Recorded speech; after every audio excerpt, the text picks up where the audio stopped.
Assalamu alaikum warahmatullahi wabarakatuh. Hope you're doing well.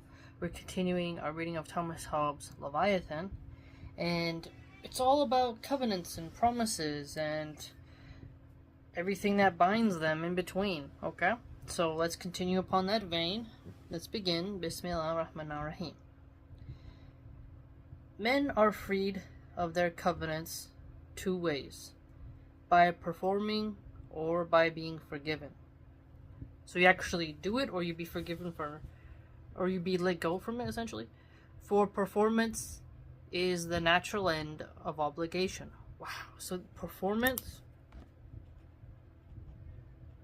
is the natural end of obligation.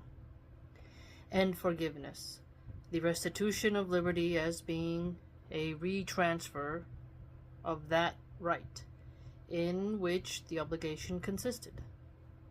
Covenants entered into by fear in the condition of mere nature are obligatory. For example, if I covenant to pay a ransom or service for my life to an enemy, I am bound by it, for it is a contract wherein one receiveth the benefit of life. The other is to receive money. The way he spells money is not M-O-N-E-Y, it's M-O-N-Y, or service for it, and consequently, where no other law, as in the condition of mere nature, forbiddeth the performance, the covenant is valid. So, where no other law, as the condition of mere nature, forbiddeth the performance, the covenant is valid. Therefore, prisoners of war, if trusted with the payment of their ransom, are obliged to pay it. So if you get captured, you need to keep it. So that's a contract entered into via fear. And if a weaker prince make a disadvantageous peace with a stronger for fear, he is bound to keep it, unless, as hath been said before, there arises some new and just cause of fear to renew the war. And even in commonwealths, if I be forced to redeem myself from a thief by promising him money, I am bound to pay it, till the civil law discharge me. For whatsoever I may lawfully do without obligation, the same I may lawfully covenant to do through fear. And what I lawfully covenant, I cannot lawfully break. So, keeping oaths essentially is what you get at here. What is a valid covenant and what isn't, the conditions of it, how you're bound to it. A former covenant makes void a latter. For a man that hath passed away his right to one man today, hath it not to pass tomorrow to another. And therefore the latter promise passeth no right, but is null. A covenant not to defend myself from force, by force, is always void. For, as I have shewed before, no man can transfer or lay down his right to save himself from death, wounds, and imprisonment. Now this is an interesting one here, because how can you possibly make a covenant to not use self-defense? It's absolutely astounding. The avoiding whereof is the only end of laying down any right. And therefore the promise of not resisting force in no covenant transferreth any right, nor is obliging. For though a man may covenant thus, unless I do so, or so kill me, he cannot covenant thus, unless I do so, or so I will not resist you when you come to kill me. For man by nature chooseth the lesser evil. That's an interesting one, choosing the lesser evil. Yeah, we do tend to do that, of course, yes. Which is danger of death in resisting, rather than greater, which is certain, and present death in not resisting. And this is granted to be true by all men, in that they lead criminals to execution and prison with armed men, notwithstanding that such criminals have consented to the law by which they are condemned. Laws, covenants. A covenant to accuse oneself without assurance of pardon is likewise invalid.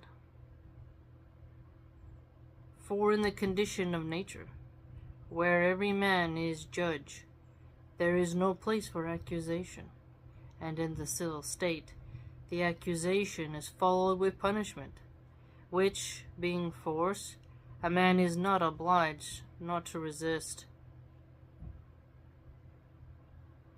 The same is also true of the accusation of those by whose condemnation a man falls into misery, as of a father, wife, or benefactor.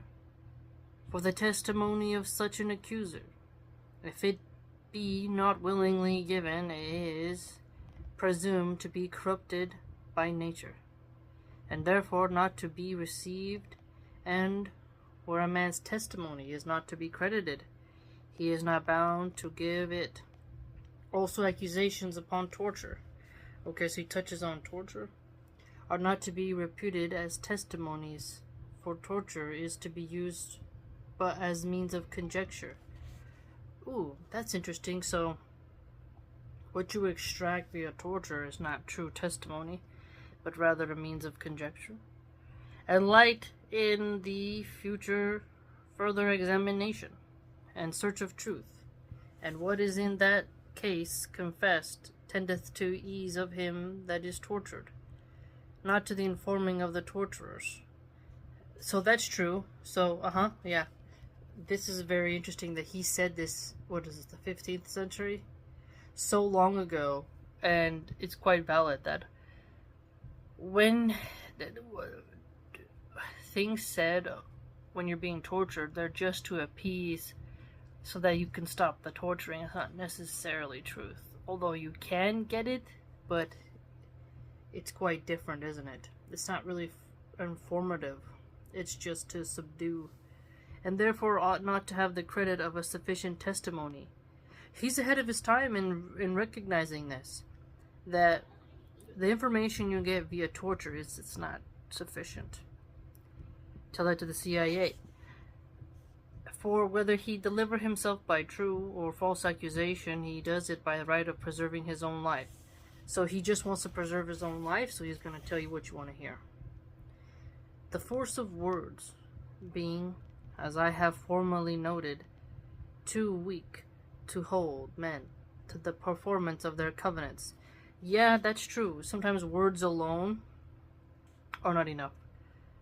There are in man's nature but two imaginable helps to strengthen it, and those are either a fear of the consequences of breaking their word. So let's put this down. So the fear of breaking one's word, or a glory, so glory or pride in appearing not to break it. So you see something here. So when it comes to a covenant, what's going to stop someone from breaking it? The fear of the consequences. Somebody might have glory by keeping it and pride in keeping it.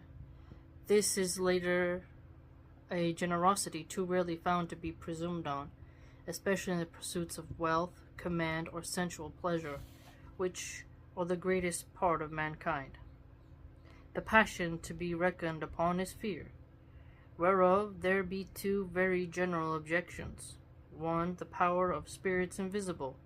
The other, the power of those men they shall therein offend. Of these two, though the former be the greater power, yet the fear of the latter is commonly the greater fear. Fear of the former is in every man his own religion, which hath place in the nature of man before civil society. So here you're seeing something. Fear is in every person, and that's according to their personal religion. And the fear which connects to their spirituality, that fear comes before the civil societal fear. So if you're looking at an atheist who denies God, he makes the mistake in how he rules is that, people fear offending their God before they fear defending the state, right? So you fear offending your maker more than you fear offending your government. The latter hath not so, at least not place enough, to keep men to their promises. Because in the condition of mere nature, the inequality of power is not discerned, but by the event of battle. Inequality of power is discerned when there's a battle. So that before the time of civil society, or in the interruption thereof by war, there is nothing can strengthen a covenant of peace agreed on against the temptations of avarice, ambition, lust, or other strong desire, but the fear of that invisible power which they every one worship as God. So here we're told as Muslims to keep our covenants. Now he's getting at strengthening covenants. So strengthening covenants. Okay, and that is, so we have the vices of avarice, ambition, lust, or some other strong desire. So those things make it so the covenant of peace can be broken. And fear as a revenger of their perfidy. I think he's trying to say perfidy, but he spells some words different in 15th century English. All, therefore, that can be done between two men not to subject to civil power is to put one another to swear by the God he feareth. To swear by the God they fear. Potent. So how would an atheist answer that? I swear by the government. No. How? This is very interesting. How would an atheist go about securing his covenants? Well, it would have to be through fear of punishment in terms of torture, some type of immense fallout, something like that.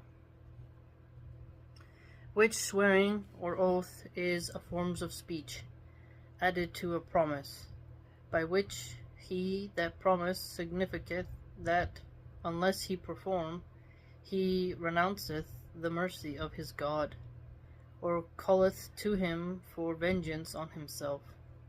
Such was the heathen form. Let Jupiter kill me else as I kill this beast. So is our form. I shall do thus and thus, so help me God. That phrase is a very common phrase, so help you God. You swear the whole truth, nothing but the truth, so help you God. That's like something used in the court. And this, with the rites and ceremonies, which everyone useth in his own religion, that the fear of breaking faith might be greater. So you essentially making people fear breaking their oaths.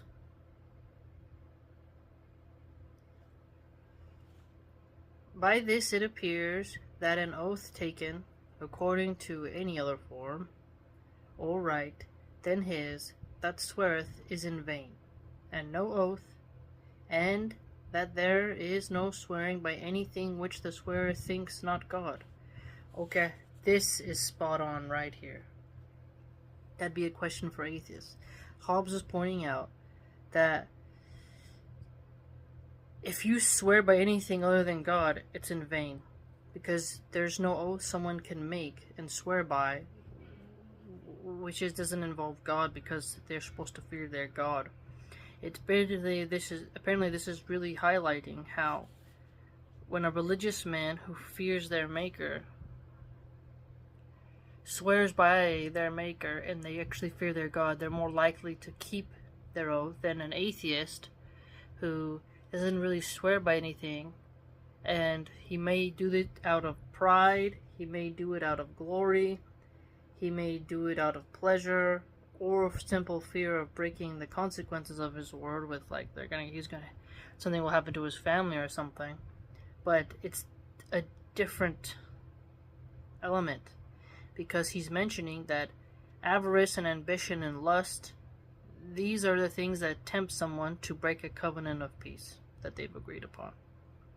Okay? And he's pointing out how the powers of spirits invisible, so spirituality, these really keep a lot of people in check. For though men have sometimes used to swear by their kings for fear or flattery, yet they would have it thereby understood, they attributed to them divine honor. Divine honor. So he's pointing out that some people would swear by their kings, but they would put a sort of divinity around their king. So it's still the power of spirits invisible that he mentioned.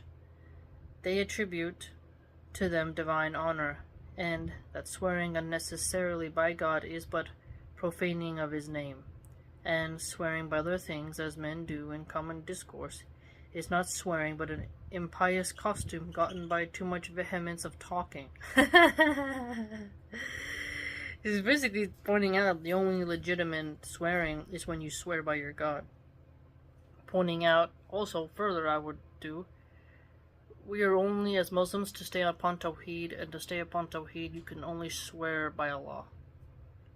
That's a form of worship when you swear. So you're not allowed to swear by the angels or by the prophets, only by Allah.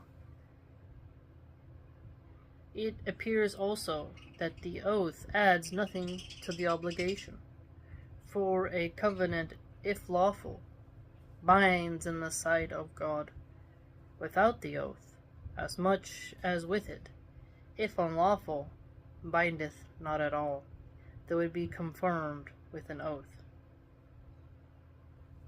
So, oaths, obligations, what's lawful, what binds it, and how God plays a role in it all.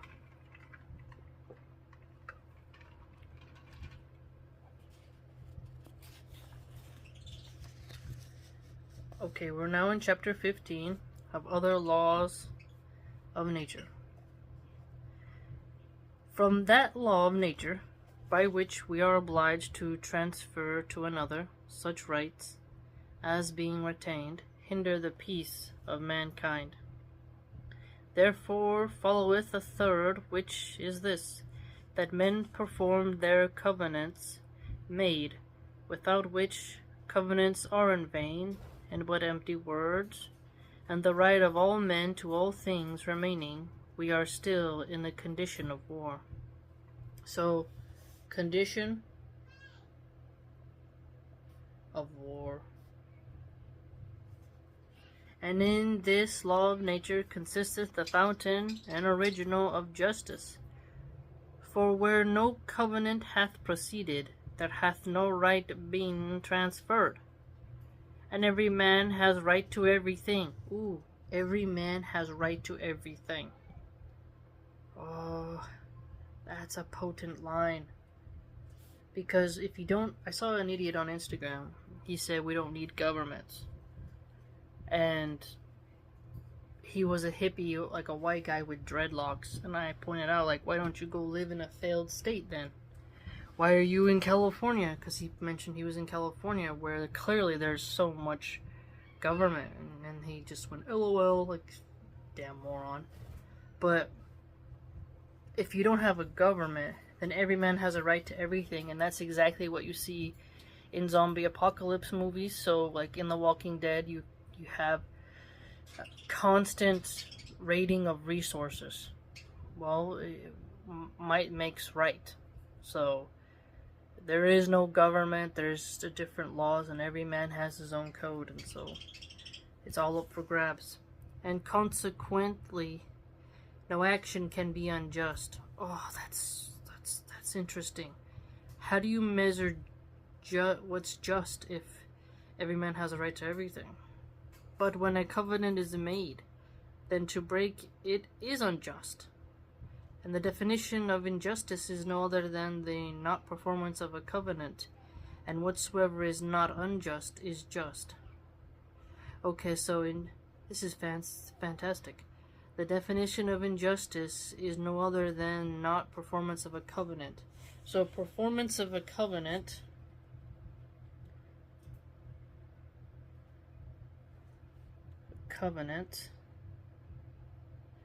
related to justice. So think about this. People will say, no justice, no peace. Well, what are they talking about? The covenant that people have made with law enforcement to uphold the laws and protect it. And to protect the community. The covenant they made when they put on that uniform and put on that badge.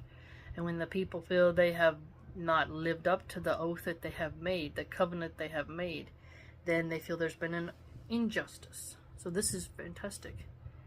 How he's laying it out here for us. But because of covenants of mutual trust, where there is a fear of not performance on either part, as hath been said in the former chapter, are invalid. Though the original of justice be the making of the covenants, yet in justice actually there can be none, till the cause of such fear be taken away, which, while men are in natural condition of war, cannot be done. Therefore, before the names of just and unjust can have a place, there must be some coercive power to compel men equally to the performance of their covenants. Aha! There must be some coercive power. So for us Muslims, it would be Allah subhanahu wa ta'ala. Because we are told to keep to our oaths, if we are believers, right? To be just and to just not break our covenants willy-nilly. And Allah subhanahu wa ta'ala is that coercive power. Okay, so let's write that down. So coercive power. Performance of covenants. Performance of covenants. By the terror of some punishment greater than the benefit they expect by breach of the covenant. This is a fantastic rest. That's so true. So, terror of some punishment that's greater than the benefit. So the terror exceeding the benefit. Okay, so example. You keep this covenant, you are gonna get a bag of gold. You don't do it, well, we're gonna do the flayed eagle, red eagle. Is it the flayed eagle or the red eagle? It's a way where they bring your lungs out into like an eagle position. It's quite gruesome. And then you're like, oh, well, okay. You know what I mean? Like, here's 2 bag of gold, or, you lose your toe. And you're like, okay. And to make good that propriety by which mutual contract men acquire. In recompense of the universal right they abandon, and such power there is none before the erection of a commonwealth. So commonwealth, that's what England has, and he is England. And this is also to be gathered out of the ordinary definition of justice in the schools. For they say that justice is the constant will of giving to every man his own. Aha, okay, let's put some brackets around that. Justice. Then we'll write justice here, and then put a little arrow. And therefore, where there is no own, that is, no propriety, there is no injustice. And where there is no coercive power erected, that is, where there is no commonwealth, there is no propriety, and all men have right to all things. So, aha, you don't have a sovereign. Propriety, propriety. That's a fascinating thing. So, the commonwealth is held together by a sovereign and is able to help people keep the contracts that are made within the society. Without that type of commonwealth, we're in a state of war, the condition of war, the law of nature. Therefore, where there is no commonwealth, nothing is unjust, so that the nature of justice consisteth in keeping of valid covenants. Okay, so the nature of justice,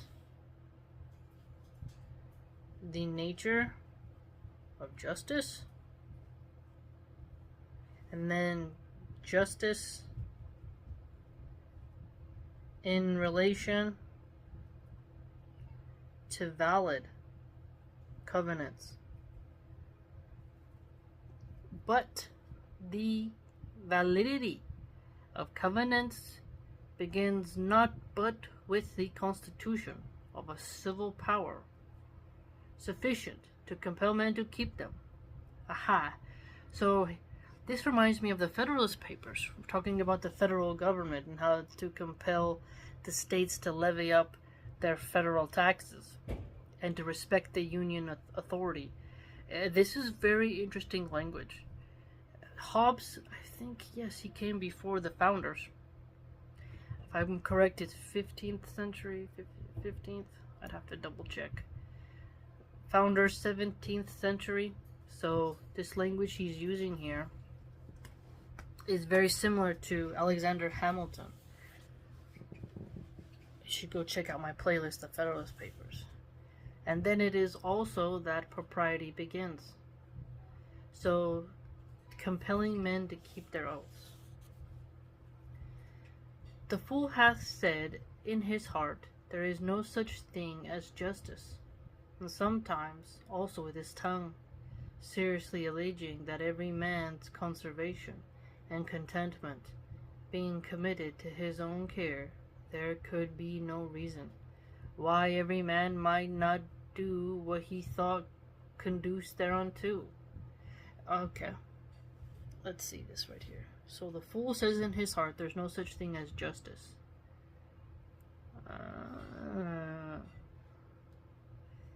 And if you don't think there's such a thing as justice, well, then every man's going to decide what he's got to do for himself.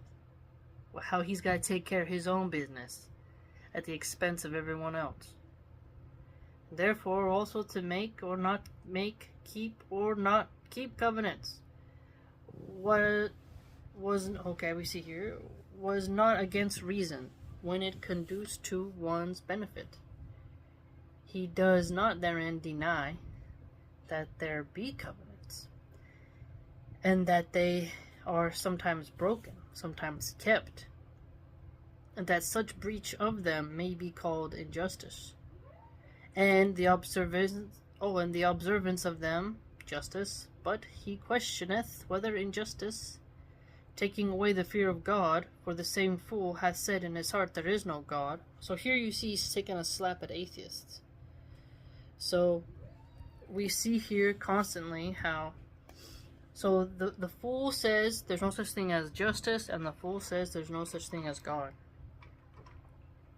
That's what Hobbes said. Then we also see how he said the oaths that are sworn by God are more serious than those sworn by their king.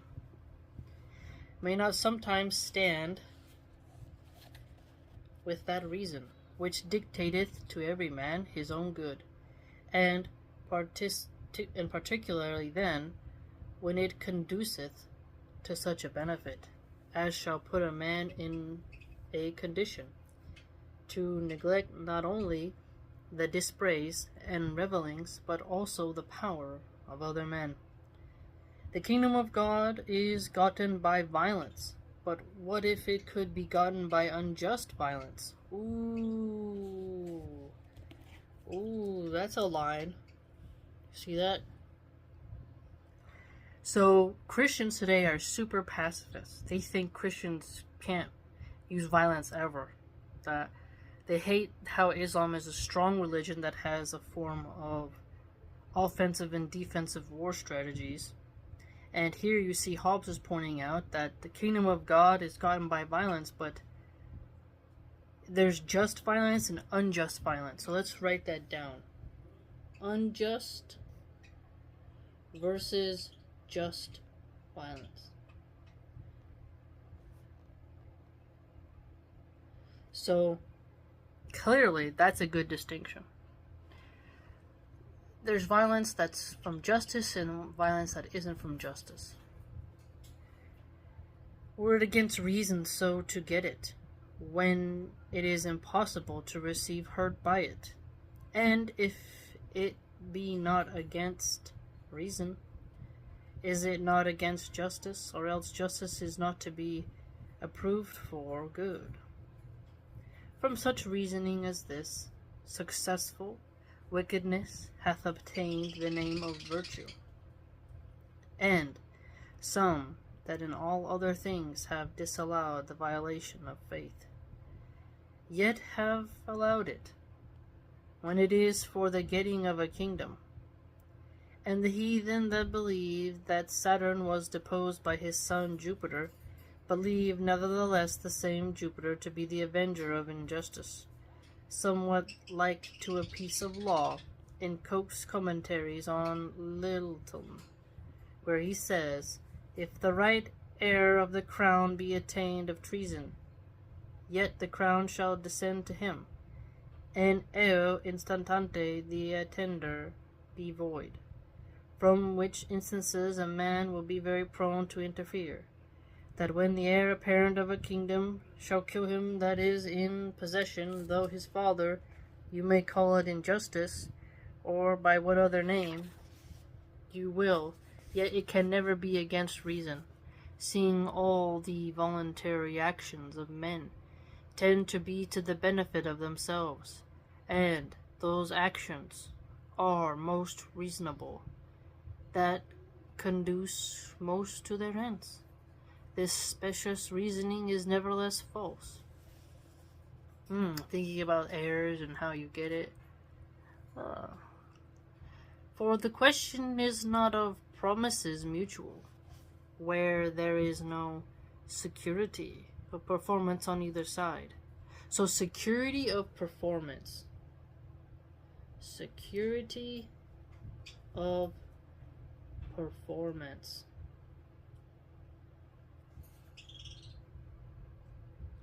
As when there is no civil power erected over the parties promising. Aha.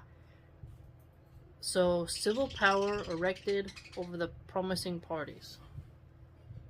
Hedwig is just not letting Gladiator be on the stick. Okay, so notice this. Civil power, security, performance. Perfect. For such promises are no covenants, but either where one of the parties has performed already, or where there is a power to make him perform. A power to make him perform. There is the question whether it be against reason, that is, against the benefit of the other to perform, or not. And I say it is not against reason, for the manifestation whereof we are to consider. First, that when a man doth a thing, which notwithstanding anything can be foreseen and reckoned with, tendeth to his own destruction, howsoever some accident, which he could not expect, arriving may turn it to his benefit. Yet such events do not make it reasonably or wisely done. Secondly, that in a condition of war, run every man to every man for want of a common power to keep them all in awe. Aha! So here we see it again. Okay, we have to get this thread here. So condition of war, we got that term again. Okay, let's write it with it. Condition of war. Every man against every man. Every man against every man. So when that moron hippie on Instagram was like, we don't need a government, Remember this phrase right here. Every man against every man. You see? There's a very different world for want of a common power to keep them in awe. So the common power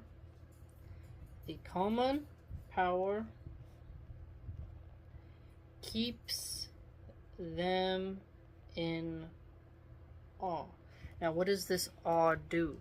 Well, what does it mean to be in awe? Like you are really overwhelmed by the magnanimity of them. Awe in terms of the consequences, the fear. Okay. Is an enemy. There is no man can hope by his own strength or wit to defend himself from destruction without the help of confederates, where everyone expects the same defense by the confederation that anyone else does, and therefore he which declares he thinks it reason to deceive those that help him can, in reason, expect no other means of safety than what can be had from his own single power. He, therefore, that breaketh his covenant, and consequently declareth that he thinks he may with reason do so, cannot be received into any society that unite themselves for peace and defense, but by the error of them that receive them, nor when he is received be reneged in it, without seeing the danger of their error. How he spelled error is not E-R-R-O-R, it's E-R-R-O-U-R.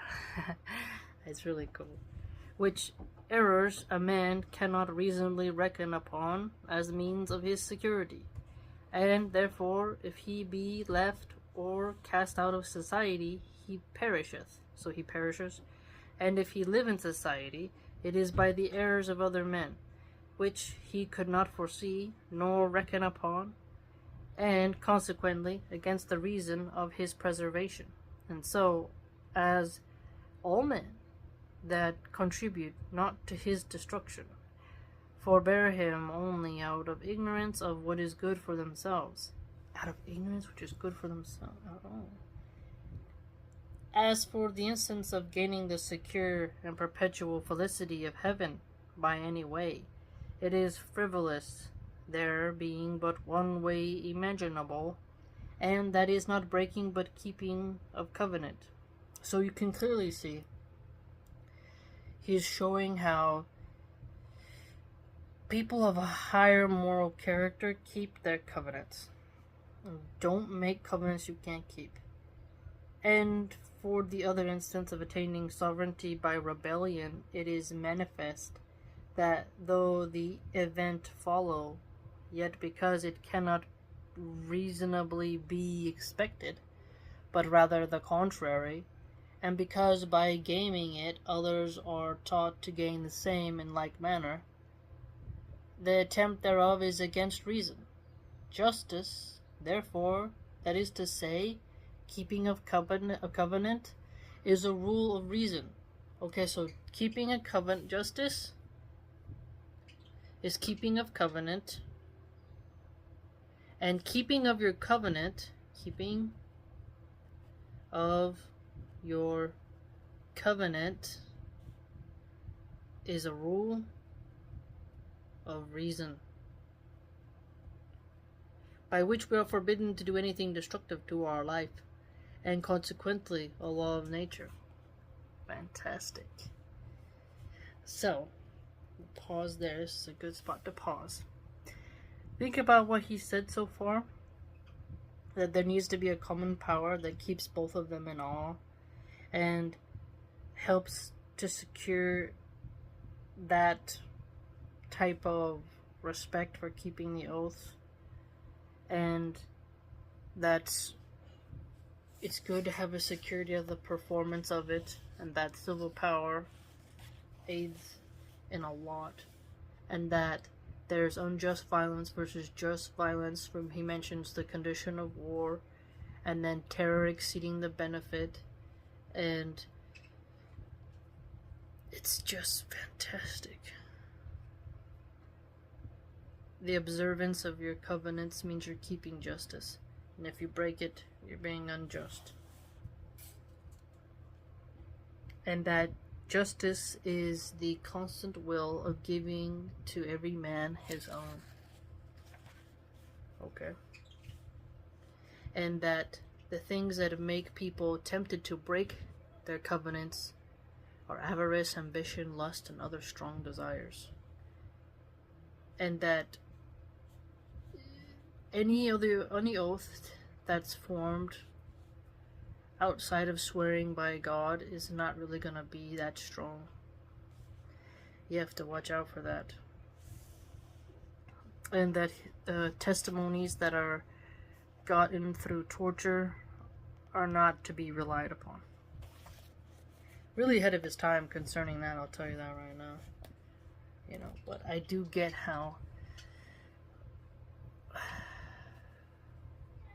like, there was an example in The Last of Us on HBO where Joel puts a knife in the knee of one of the guys he's captured in order to get some information, and he does so in front of that guy's companion, and he wants him to point to something on the map, and the first guy does it, and then the second guy goes something like, "I'm not telling you anything," or I forget, but Joel says, like, "It's okay, I believe him," and then he kills the second guy anyways. So there are times where I think that type of stuff can work. And I recall there was an example of, there's so many examples in cinema, but they do touch on a vein of truth. In HBO's Rome, Pompey Magnus's son has a man upside down and is flogging him, trying to get information, and he hasn't opened his mouth and said anything, but the loudness of the torture disturbs everyone in the camp. and he's like, "Ooh, we'll crack eventually." And then in Game of Thrones, when Arya is at Harrenhal with Gendry and the little chubby friend, and they're using a rat in a bucket, and they heat the bucket, and then the rat digs at the stomach, and some of the people don't tell, but, like, okay, so Gendry doesn't know much about the Brotherhood Without Banners, but the other guy did know, and eventually cracks, but that doesn't stop the torturer from torturing him, right? So you can see the double side of that. The person confesses what they know, but the person who's doing the torturing keeps going. And then there's torturing innocent people who don't know. And then there's people who will keep their mouth shut till the end, you know, for the sake of pride and such. So it's a very fascinating thing just when you look throughout even cinema, the examples of how it's used. And we know the United States military says that they don't do cruel and unusual punishment, but we saw in Gitmo, it was very famous, the pictures of female soldiers were getting mended on these black sites and were making them do horrendous poses. They put a black sack over their heads. These images were leaked, and I don't remember how old I was, but all of us were on our computers and we would like look at it and be like, "Whoa, was it Abu Ghraib?" I don't remember what it was called exactly. But the soldiers were proudly doing forms of torture. And waterboarding is a very famous American thing. And Americans who are brainwashed into extreme forms of patriotism are in complete denial about what they have. And I have a screenshot of a wheel. I wanted to just do some more research on and discuss it. But Europe did have forms of torture methods. There was like he would put a person on this wheel and then spin it, you know, and it would like lay them out. And you've seen even mythical but actual like coffins with pointy arrows in it and stuff like that. And even in cinema, the Mummy, Imhotep, when he touched the pharaoh's woman, they tortured him, right? And they put him in the sarcophagus alive. So that was a form of torturous punishment. Now, he wasn't going to confess anything, but it's just a form of enacting complete fear. And then the example of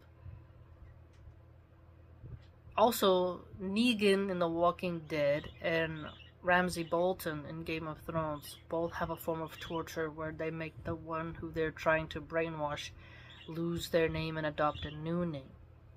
With Negan, he wants everyone to call themselves Negan, and then with Ramsay, he gives Theon Greyjoy the nickname Reek, and they slowly break down, and Ramsay Bolton tortures Theon Greyjoy, and he gets everything he can from Theon, and he makes Theon a eunuch, and mails that member to the father. And Theon's like, what have you done? And you can just clearly see that Ramsay, he just enjoys torturing people. And so, there's an interesting way of looking at, what is torture? How long does it work for? And how the mind compartmentalizes. It's a hard word to say. Compartmentalizes under torture, and how it alienates the person from themselves. That people can come back from that, but it's just when you're looking for information, it was a thing in Europe and all over the world I noticed that there's a thread of time is of the essence. So how do you get that person to divulge information? Bribes or violence? For example, the bribes one, Varys, when he's in Marine and one of the brothel women took out an Unsullied and works for the Sons of the Harpy, she has a child, and Varys was talking to her and she's like, if I tell you something, they'll hurt me, and if I don't tell you, you'll hurt me, so with either choice I'll be hurt. And so Varys does something different. He gives her money and a way out. He gives her money so she can take her kid and sail off to Pentos or something. So he used the bribing method to get the information he needed without torture. So there's a point there. Bribery or torture. It's this very interesting thing. So it's a scary thing to think about, but Hobbes has a astute observation here, and man, it's a very somber topic to discuss, isn't it? Let me know what you learned, and what I really like about this book thus far is how it's getting us to examine the importance of oaths and talk about oaths. Today, a lot of young people ghost. They don't keep their word. They don't show up to job interviews. It's a very fragile word that people have. They don't keep their word. And they don't see the gravity of being known as a liar. Being known as an oath breaker. You want someone to be an oath keeper. And within reason, I'd argue. That's why he talks a lot about reason. Within reason, and the consequences of justice and reason and merit. Fascinating subject. Truly one that I enjoyed, and I hope you enjoyed it as well. May Allah subhanahu wa ta'ala protect us, help us to be honorable and to speak the truth, and to be honorable in what we say and do. If you'd like to support my work, I'm not monetized, and see other things that I write about and talk about, you can do so by going to www.subscribestar.com/MilhanArchive. Hope to see you there.